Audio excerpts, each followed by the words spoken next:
First cab off the rank in this series is the beautiful book What We Call Masala by my now good friend Serena Carmody. Published by Murdoch Books last year. I had a discussion with the amazing publisher Jane Willson, who said to me, I might have a project for you. She said, how do you feel about going to India to shoot a book? And I said, I don't think those trips happen anymore, do they, in publishing? Fast forward, we got paired together, Serena, myself, and Patricia Niven. And just like the odd bunch, we travelled to India, the three of us, plus Cora, Pat's lovely little daughter. At the time, I think she was 3 or 4. We stayed at an Airbnb and we just shot for 7 days straight in India. I took no props over, which was a really scary proposition.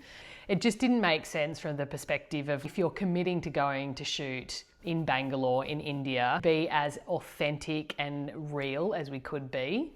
The only problem with that is you have no idea what you're going to get until you get over there. So as a stylist, that was incredibly scary. I think we only have 1 day beforehand to prop, have a look around, source for fabrics. But the other amazing part of the story is that Serena's parents had a textiles company. So she had these incredible family fabrics, Indian fabrics that she wanted to use. So that was kind of the building blocks of the mood board, the colour and life in the fabrics that her family already had, and then how we would pair that together with other props we'd find.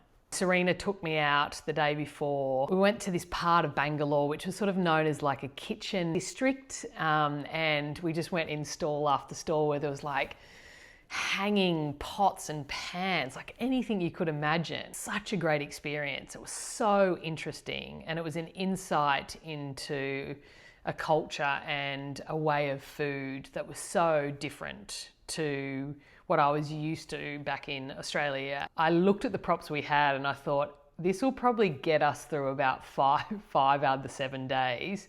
And then there's an element of winging it. But again, I think by that stage, I was super excited about what that was going to do for Serena, myself, and Pat's creativity. There's something about not knowing what you're working with and the unknown that sort of draws out more in you. Anyway, the next part of this series is always going to be choosing 2 of my favourite images, explaining why I like them, why I find them a fascinating shot, the story behind the setup. Also from a more technical standpoint, what is interesting about the image and why I look back at the book and really love it. So let's dive in.